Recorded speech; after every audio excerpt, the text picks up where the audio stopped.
Guys, for joining me today. Unafraid, Reister or wrong. We got a couple great things for you guys today. My name is George Reister, and thank you guys for sharing. Thank you for following. Please make sure you like the feed, share the feed, continue the conversation. The first thing that we have up today for you guys is the top 10 the college football coaching hot seats. Because we're 4 weeks in, this is week 5 coming up, and coaches are already under the microscope, under the hot seat, because a lot of them came in the season under the hot seat, and now it's only getting hotter. I'm gonna tell you the top 10 coaches who are probably gonna get fired. Also, the Air Force, they're dealing with racism of their own, and they had a response for it that was for the ages, and it was classic, and you have to applaud the man. Next up, the NBA lottery. They've got new rules. NBA lottery has new rules, and everybody's worried about tanking, all this stuff. And I'm going to share with you how it's going to affect it and how it's going to affect your team, no matter who they are. So we're going to start with the college football coaching hot seat, though. So what makes the college football coaching hot seat? Yeah, you don't win, right?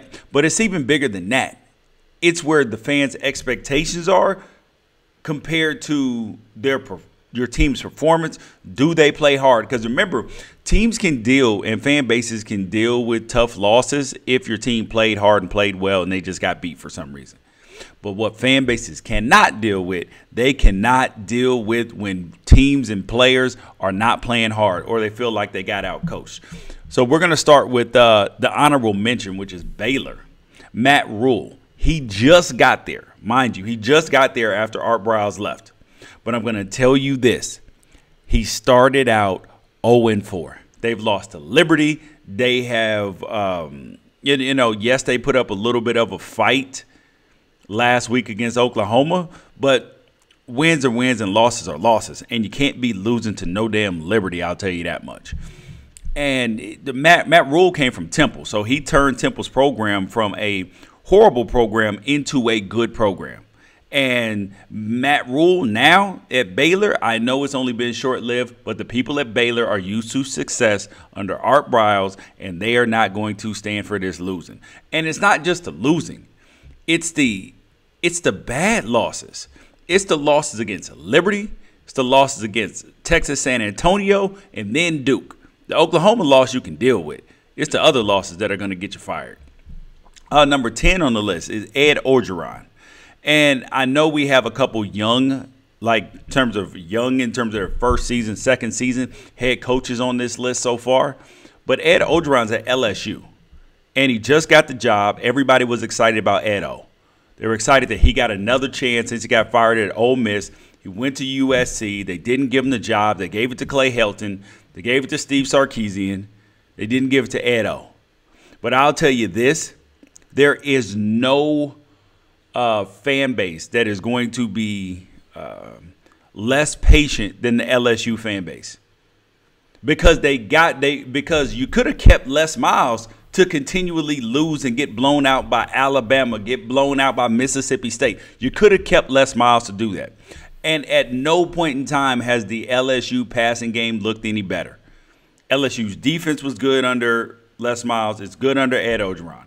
They have athletes, they're recruiting, all these things. But remember, if you can't score points, you can't win football games. If you can't score points, you cannot win football games, my friend. You guys are watching Unafraid, Reister or Wrong. Please like the feed, share the feed, continue the conversation. Number 9 is Kevin Sumlin. Kevin Sumlin is 3-1 right now. He's never finished below 8-5, but his name stays on the coaching hot seat. Why? Because he's at Texas A&M, and Texas A&M fans think that they're better than they are. They think that they are a premier program, and they're not. They are an up-and-coming program, but they're not a premier powerhouse. That's the point. And he's 3-1. And remember, they were calling for his job after they lost that heartbreaker to UCLA. That heartbreaking comeback victory. But he's won 3 straight games since. And he beat Arkansas in a thriller. He's still on the hot seat, but I think he'll get off because he's 3-1 right now. They'll finish, 9-3, then go to their bowl game, and he'll be fine. Next up is Nebraska's Mike Riley, another young head coach in terms of he just left Oregon State and now he's over at Nebraska. So why would you fire Mike Riley? I wouldn't fire him yet. However, there is definitely some concern when you look at Nebraska, how they have performed. So they beat Arkansas State barely. They beat them by a touchdown. They lost to Oregon, lost to Northern Illinois, then beat Rutgers. And if they don't beat, and they're playing at Illinois tonight, and if they don't beat Lovie Smith's team in Illinois, oh yeah, Mike Riley is going to he's going to feel the burn, if you will, if you'll allow me to say that. You get where I went with that. Next up, number 7, Arizona's head coach Rich Rodriguez. I like Rich Rodriguez. He's a good dude. Like, Rich Rodriguez is a good quality person. However, he's on the verge of getting fired. Arizona has not had the success under Rich that people expected. If you remember way back, before even Brady Hoke, Rich Rodriguez was the coach at Michigan. His career at Michigan has kind of patterned what has happened at Arizona. Started out really good. Was able to do a little bit of recruiting, get people to buy in, have some successful seasons, beat some top teams, and then it eventually starts tapering off. And he got fired in Michigan. Arizona doesn't have that rich history of great football since Desert Swarm. I mean, since like the early 90s. So guess what? Rich Rod's job is on the line, despite him being a good guy and a good person, because he reminds me of another coach they used to have there, Dick Tomey, back when I was getting recruited. And that's part of the reason why I didn't go to Arizona. It's because I knew that Dick Tomey was going to be fired. Same thing here for recruits coming up in 2017. Not going to be an attractive place at Arizona because Rich Rodriguez is not even – it's weird because it doesn't feel as hot as some of these other places, but you have to know that people are running out of patience. Number 6, Missouri. So Texas A&M has been successful since they moved from the Big 12 over to the SEC. Missouri has not had that same success, and they're sitting at 1-3 right now, and Barry Odom's team doesn't look very competitive. I mean, they just don't. Their defense is just awful. They haven't been able to stop anybody. I mean, they are they're literally what Kentucky was in the SEC. Because remember, Kentucky's not just an easy win anymore. But Missouri, though, Missouri's at this point in time, they're not even putting up a fight. That's what fans get tired of. That's what fans get sick of. Missouri's not even putting up a fight. You have, next up, Notre Dame. Brian Kelly at Notre Dame, he's sitting at 3-1, but Stanford and USC still have them on the schedule. It's going to be really, really easy to see them fall into 5-7 again this year. And if so, Brian Kelly's getting fired. They like him around there, and they don't want to pay another coach the same way that they did big man who went to Kansas from the New England Patriots. They don't want to end up with that again. But they're not going to have a choice. Not going to have a choice if they don't win. Number 4, Todd Graham at Arizona State. Okay, I know you guys are going to tell me, oh, well, they just beat Oregon. Big win, big win. Yeah, but they're sitting at 2-2. Sitting at 2-2. And probably going to finish at 5-7. Maybe 6-6. A 6-6 bowl game is not going to get it done. 3, Arkansas, Brett Bielema. So Brett Bielema was the coach at Wisconsin and very successful. He took his talents down to Arkansas thinking that he was going to be able to play Big Ten football in the SEC. And the thing that he forgot is that you have to be able to recruit. And they haven't been able to sign the level of recruits to compete with the Alabamas, to compete with the other top teams in the SEC. Number 2, Jim Mora at UCLA. There's no coach that's probably liked more on this list by his university than Jim Mora. Because Jim Mora, he gets guys to the NFL. His recruiting classes are really good. They're even better than USC's at times. His recruiting classes are phenomenal. But they haven't been able to put together the seasons that you expected. That when they had Brett Hundley, you thought at quarterback, you thought that they were national championship contenders 3 years ago. Then Josh Chosen Rosen comes through the door. Phenomenal freshman season. So you naturally, people were picking them to be national championship contenders last year. It all falls apart. This year, the defense is atrocious. They're giving up 43.3 points per game. UCLA's defense is awful. And Josh Rosen's really good.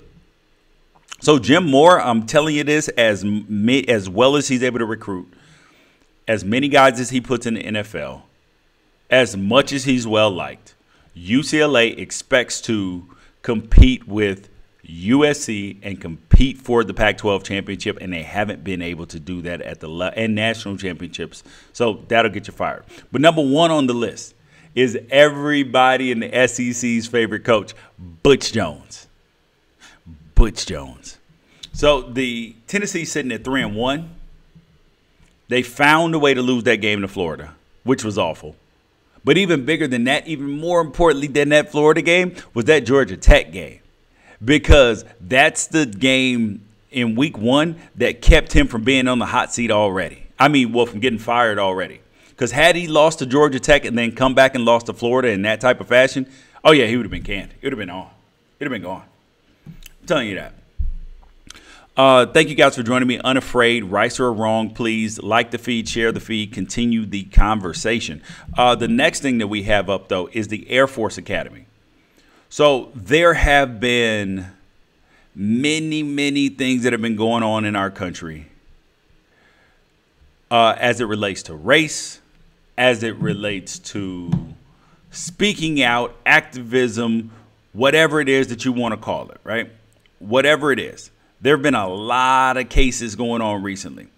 And many people have been critical of leadership not stepping up, not saying the right things, not coming down with a heavy hammer in situations. That's what part of the protests are about. Is about law enforcement not stepping up in terms of policing itself. And also the adjudication of matters in terms of police brutality and inequality. So what happened is the Air Force Academy. There's two parts of the Air Force. Well, there's the Air Force Academy, but there's also the Air Force Academy Prep School. And the Air Force Academy Prep School, which high school kids and kids 1 year even older than high school kids, because it's essentially a 5-year program.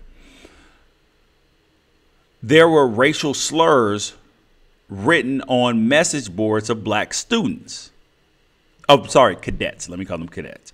Of cadets. And ordinarily, this sort of thing would just be kind of shooed under the rug, wouldn't be talked about. But in the climate and the temperature of our country, you have to love where people are being proactive about what's happening. They're being proactive about it. And not just saying, oh, we're just going to just see what happens. We're going to just, we're going to fix the problem, right? Because those are secrets. And secrets don't provide places for healing, growth, and opportunity. That's what secrets don't do. So you can't keep keeping secrets. And it was Lieutenant General Silveria. He responded to the 5,000 cadets, faculty, and staff in Colorado Springs. And I've had the honor of calling a game at the Air Force Academy. The Air Force Academy is a wonderful place, and there are strong leaders, men and women groomed at all of the service academies. And he laid it out for everybody. He said, listen, if you don't believe that this is a place of inclusion, you need to get out. If you can't treat others with love and respect, you need to get out. If you can't be a responsible teacher, faculty member, or cadet, you need to get out. If you want to treat people differently because of the color of their skin, you need to get out. And I thought it was amazing. Because so many times we have these political statements put out by companies, put out by our government, by our leadership. that don't appropriately send the correct message and make sure that people are doing the right things. Because even from our own president, we've seen some softballs on some things, and we've seen the hammer come down on other things. And sometimes we feel like those things should be reversed, 100%. But this man did not, and I want to applaud him. I want to applaud the Air Force Academy for not just, because this isn't about black and white. It isn't about man or woman, anybody.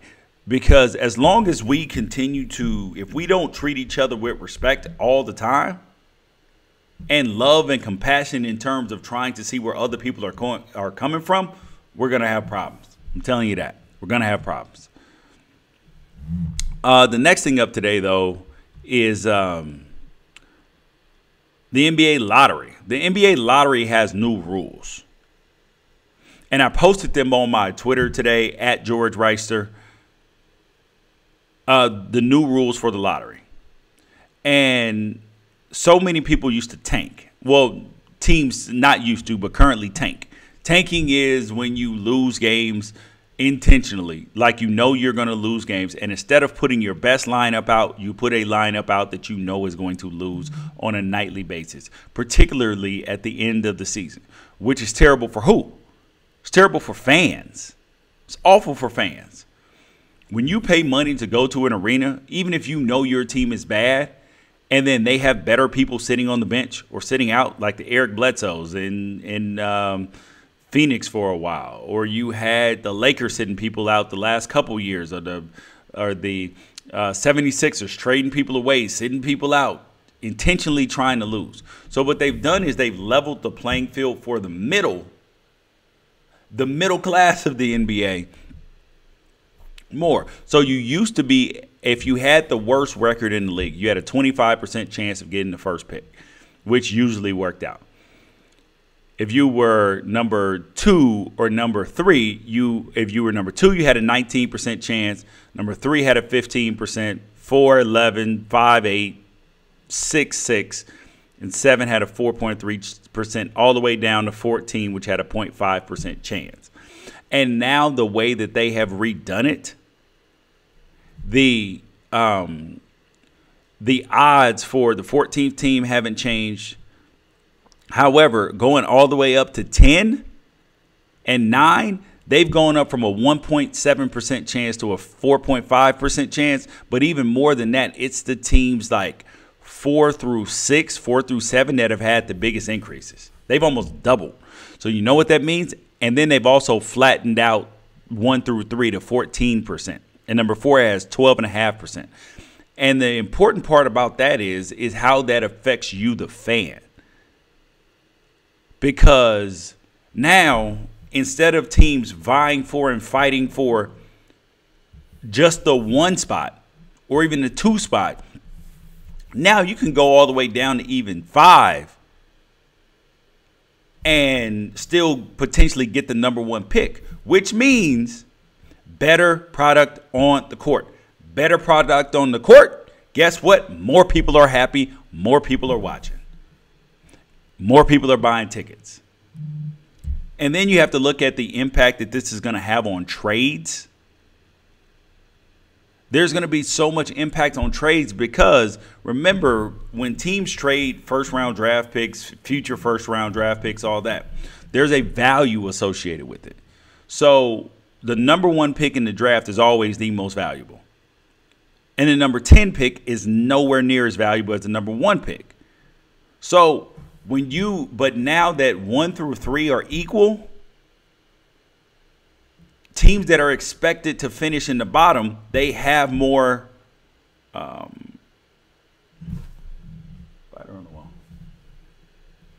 they have a better chance of winning the pick. And they also have a better chance of getting that trade value. So that's the biggest thing, is that you have to look at the trade value that is expected from those picks. You guys are watching Unafraid, Right or Wrong. Appreciate the joke. Please like the feed, share the feed, continue the conversation. So you look at, for NBA fans, how big of a deal this is, right? How big of a deal that the new lottery odds are. Because in addition to the trades, this is going to impact big market teams and small market teams as well. Because one of the biggest issues or problems that could arise is that big market teams like LA, New York, Miami, Golden State, all of those teams in big markets, the smaller teams are concerned, the small market teams like the Clevelands, the Oklahoma Cities, the Milwaukees, those are the teams that have trouble signing free agents already. So they're concerned that if the number 7, 8, 9 team, who is a big market team, if they win the lottery and they get the best player available, then that's going to make it even harder for them because they can't rebuild and reload through free agency the same way that the way that big market teams can. And I will tell you this further cements what the myth that people were trying to dispel for years. Is they were saying, oh, the NBA has a level playing field. It doesn't matter whether you're in Oklahoma City or LA, because they were trying to say that people didn't want to play with Kobe. And they were saying that, oh, well, you have free agents. They'll go anywhere now. It doesn't matter. Wrong. I disputed that even then. Wrong. People wanted to be in LA and New York. They didn't like the management and the way the teams were being run. So now that New York has new GM-ship, you may see a big turn in free agents wanting to sign there. Question is, do they have the right head coach? LA's looking good. The Lakers are looking fantastic, like a destination right now. It's not because Kobe's gone. It's because they have leadership in place that they believe is championship caliber. That's why you're going to see more free agents sign with the Lakers. And then people are going to be debating, well, now that Kobe's gone, now all of a sudden people want to sign. No, that's not the reason why. So you're going to see NBA trades go up because if you're a team that if you're the Pacers and from last year and you have Paul George and you know that he's not going to be willing to come back, you're going to be more apt to trade him, not just to the Brooklyn Nets because they have the #1 pick. You're going to be cool with trading him to the Lakers. You're going to be cool with trading him to the Pistons. You're going to be cool trading him to whoever is you expect to finish in the top 1 to 6 picks. Because then you know you have 1 to 5 picks really, because then you have over a 10% chance. 1 to 5 picks because you know that now you have a chance to get the #1 pick in the draft. That's what you got to remember. The last thing up today, though, is something that's been going on in the NBA.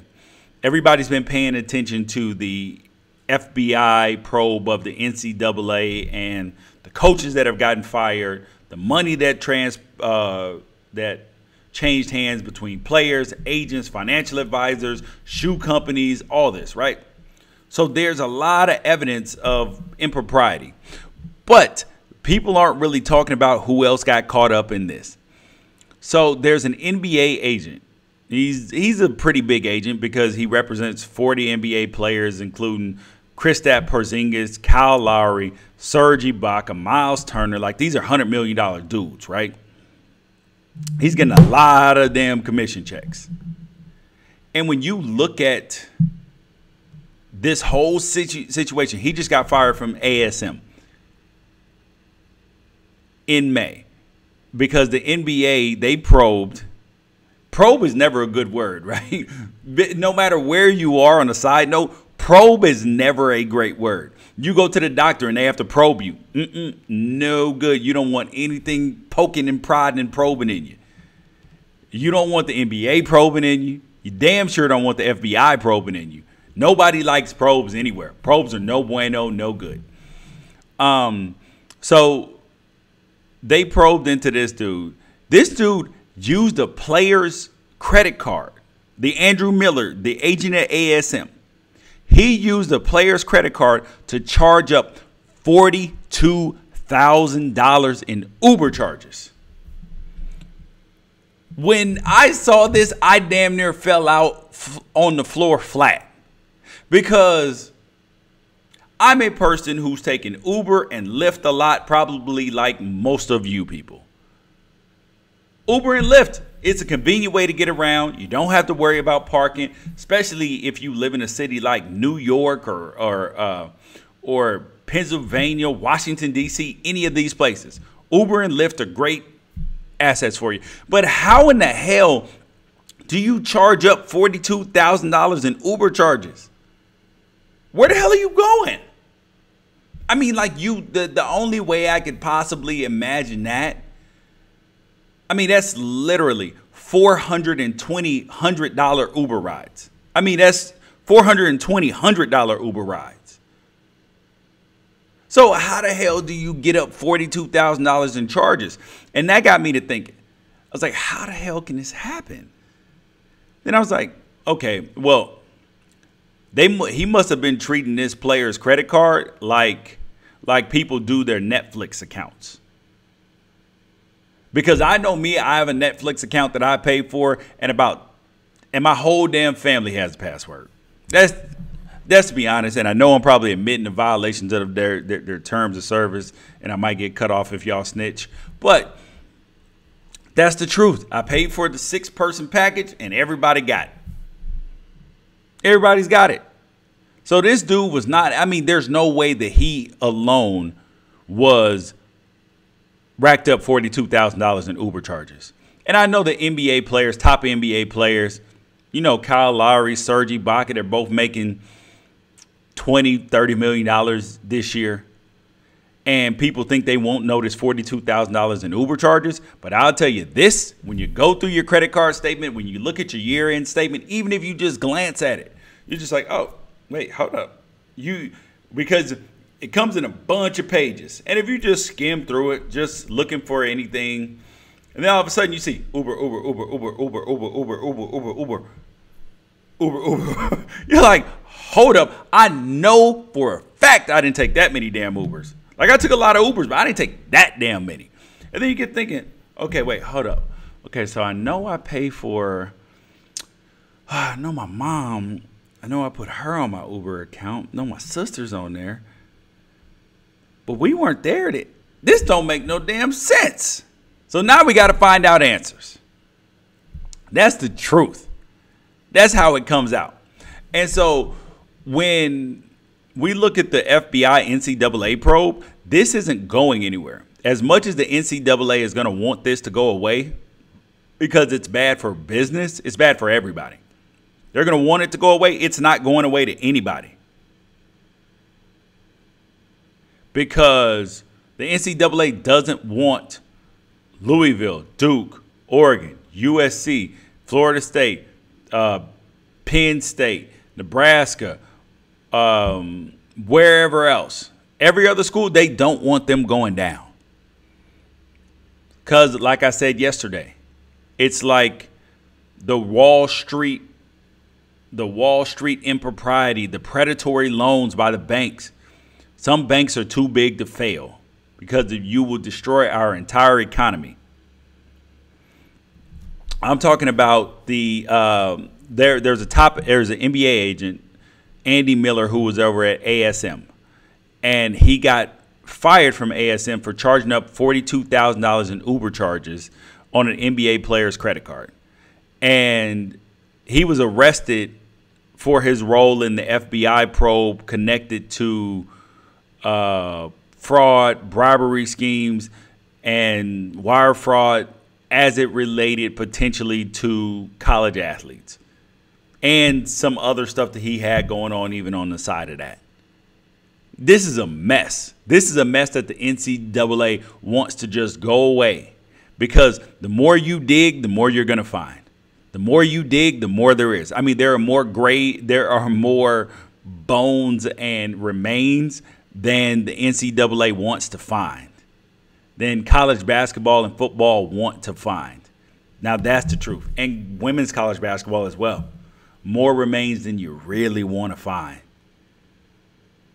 And it would not only destroy the landscape of college football, but maybe that's what we need. Maybe that's what we need to destroy the landscape of college sports, the way we can get out of this myth of amateurism that is keep being purported and keep, this lie and this myth like the NCAA has on its site about amateurism. There is no amateurism when everybody else is making billions of dollars and hundreds of millions of dollars and the kids aren't. That is sweatshop work. That's sweatshop labor.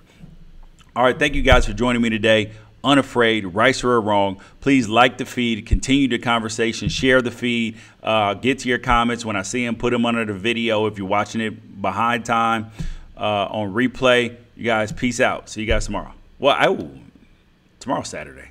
Might see you guys tomorrow, maybe. Peace out.